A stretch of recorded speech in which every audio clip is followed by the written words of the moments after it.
Alright, my paradigms, this is Daniel, and then there was Defenders of Ardania, game published and brought out by Paradox Interactive, company who has also brought you great games such as Magica, King Arthur 1 and 2, among many others. The King Arthur 1 and 2 ones are actually a RTS type game, role-playing warfare is what, role-playing war game is what they call it. But today we're going to be taking a look at Defenders of Ardania. I do give big props to Paradox. They have been awesome. They are the first ones to actually assist me, and they actually tossed me some copies of this game, and so I can show it to you. So I'm just going to start in on here. It is a tower defense game. It throws in a bit of tower offense. In other words, you have to spawn your own units and send them back at the enemy and try and defeat their base before they defeat yours. So they do have a multiplayer in this. It has 3 modes. You have free-for-all, 2v2, and team survival, or it's survival, not team survival, sorry, just survival. Survival basically just puts it so it's like a regular tower defense game. You don't spawn your own units. The enemy doesn't have their own base that you have to kill. Well, they have a base, but you don't have to kill it. You have to just survive waves upon waves of enemies until you win. Plain and simple. So I'm just going to start on a skirmish because I'm not too far into the game. So I'm just going to go to a later mission and show you how the game itself works. And the main narrator sounds like a mix between Deckard Cain from Diablo and Sean Connery. And also looks like Sean Connery under the mask. So go figure. Oh no, it's nothing. What? You would call this nothing? And what would you call an approaching undead As you can see, you got your main base. Each base has their own health pool, and as you get more units actually make it to their base, it takes down on the health. Each unit does their own amount of damage. So I have to just get mine. They have put a big arrow. Nice and pretty. Here, kill this thing. Okay, I'll do that, thanks. Now you can pop up a grid so you can see where you can build. And as soon as they stop talking, I can actually show you this. But we'll just go over to the minimap here. The button right here is your resources and your gold, how much money you can spend. You gain it back as you kill enemy units, and since they're done, I'll go ahead and build a unit here. Start out, you got your spear towers. I'll build a couple of those. They're just takeout soldier units. Easy. Now as you build, you'll notice you can actually build farther out. And as you build more, you can build even farther out. And notice if you come down here, you'll see this eye. The eye actually means that it is a elevated piece of ground and will give them a longer range of fire. So if any of your towers are spawned here, you can actually fire farther. And I'm just going to place a repo tower there. I'll get to that. Okay.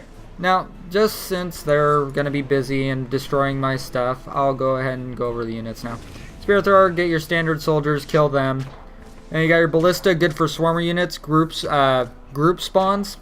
There are units you can spawn that actually come in groups of 3. That's what they're good for, taking them out. It does splash damage, so it'll kill all of them at the same time. You got your repeating crossbow, which is good against the flying units. It only attacks flying units, nothing on the ground. That is it. You can build walls to redirect enemies, but in that it will also redirect your units as well, unfortunately. So you have to be strategic with that. And then the repo tower I put down is actually a slowing effect. I probably put it too far forward so it doesn't affect them up to the point where they're going. But you got your repo tower, slows down the enemy, makes it easier to kill them. Dwarven Fire, good against runner units like the rogues. The unit you are rogues, so they're the fast moving ones. This is good for them because it'll hit them and put a dot on them, so even after they pass, they're still taking damage from that and have a chance to die because they're a pain. They move insanely fast. Then you got your Majestic Statue, which increases the gain of resources that you get from killing enemies and over time. Now, I'm going to build a tower here just to show you get the increase. Actually, I'll put a Dwarven tower there. You get increased range because of, not like it would matter with a Dwarven Fire unit because they only fire so far anyways, but whatever. You get the idea. Now, since I got a little bit of a defense going up, I'll show you the units you can spawn really quick just to do that. After I put down a ballista just to try and keep this going a little bit longer. Derp. And then that. And then another one. Why not? Okay, so the offense part of everything. You got your units. You got your swarmers, like I was saying, they spawn 3 units. Now you can only spawn so many units at a time, and this bar here with the guy will fill up. When it reaches the top, you can't spawn any more units. It'll actually black out the units. Swarmers are actually count as 3 units, so even with spawning 1, it'll actually pull up 3 different units. So, and you got your soldier. They're slower moving, not fast. They're not super slow, but they're your standard good unit. They get through, but they die quick at the same time. Then you got your tanks. They move snail pace slow. Oh my god, slow. But they take forever to kill. Forever. So I usually try and send them out first just so that they can start taking tower damage. And actually I'm going to lose here. And boom. Okay, well I'll just restart that so I can continue on with this. But yeah, that was my fault. I wasn't paying attention. Oh well. Stuff happens. Now I have to go through the monologue at the front. I'll skip the building of towers and just show you the unit part of things. You also have a max number of towers you can build as well, and it shows right here.